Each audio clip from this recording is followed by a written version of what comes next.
Isang mapagpalang araw po sa ating lahat.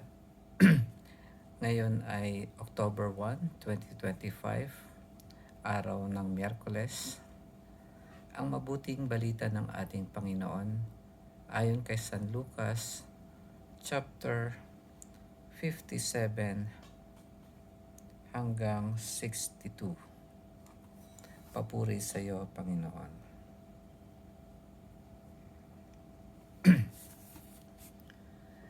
Samantalang naglalakad sila, may taong nagsabi kay Jesus, "Susunod po ako sa inyo kahit saan."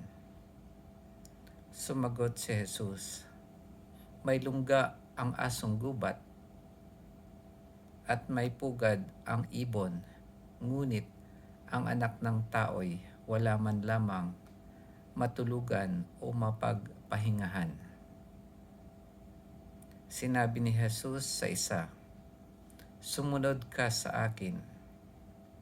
Ngunit sumagot ang tao, "Panginoon, bayaan po muna ninyo akong umuwi upang ipalibing ang aking ama." Sinabi ni Jesus sa kanya, "Ipaubaya mo na sa mga patay ang paglilibing ng kanilang mga patay. Ngunit ikaw, humayo ka at ipahayag mo ang tungkol sa paghahari ng Diyos." Sinabi naman ng isa, "Susunod po ako sa inyo, Panginoon, ngunit magpapaalam muna ako sa aking mga kasambahay." Sinabi sa kanya ni Jesus, "Ang sinumang nag-aararo at palaging lumilingon ay hindi karapat-dapat sa paghahari ng Diyos." Ang mabuting balita ng ating Panginoon. Pinupuri ka namin, Panginoong Hesukristo.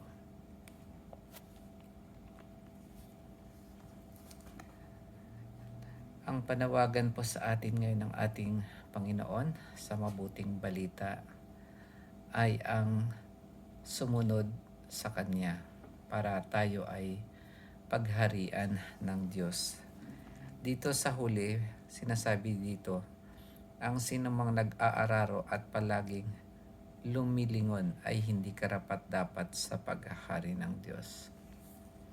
Ang gusto ng Panginoon ay nandoon yung buong atensyon natin o buong puso sa Kanya, na kapag sumusunod tayo ay talagang wala ng iba pang gumagambala sa atensyon natin para pagharian tayo ng Diyos. Ang sabi dito ng Panginoon, "Sumunod ka sa akin." Pero ano ang magiging sagot natin? "Teka lang, busy pa po ako." Ganun kaya ang magiging sagot natin. Dito marami silang mga dapat gawin para sumunod kay Jesus. Hindi naman ibig sabihin talaga ng Panginoong Jesus ay pabayaan mo na yung mga pang-araw-araw na buhay natin. Ang gusto niyang ipabatid sa atin ay ang pinaka-importante dito sa buhay ay hindi ito. Mga ano lamang yan, mga secondary lamang yan. Ang gusto niyang ipahayag ay ang spiritual na buhay natin ang siyang pinaka-importante. Ang pagsunod sa Kanya para pagharian tayo ng Diyos.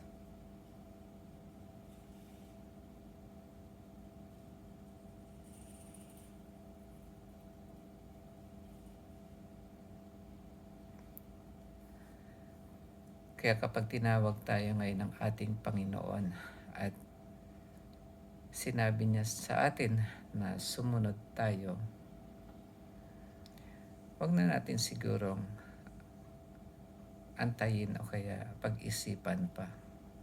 Sumunod tayo habang ginagawa natin ang ating mga pangkaraniwang buhay sa araw-araw.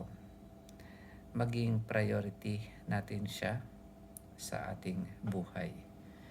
Kung susundin natin ang ating Panginoong Hesus o kaya kung susunod tayo, ang pagiging alagad ng ating Panginoon ay tinitingnan natin siya bilang modelo ng ating buhay.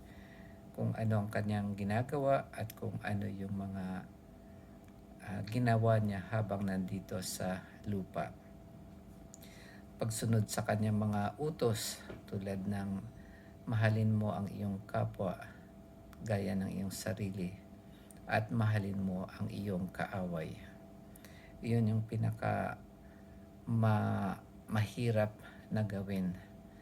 Pero sabi nga dito, pagkatapos na sabihin ng Panginoong Hesus na mahalin mo ang iyong kaaway, sinabi niya na maging maawain tayo tulad ng ating amang nasa langit.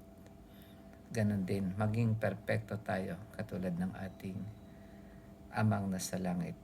Maging perpekto tayo sa pagmamahal sa ating kapwa at pagiging maawain. Yun lamang po mga kapatid. Magkita-kita po tayo bukas. God bless.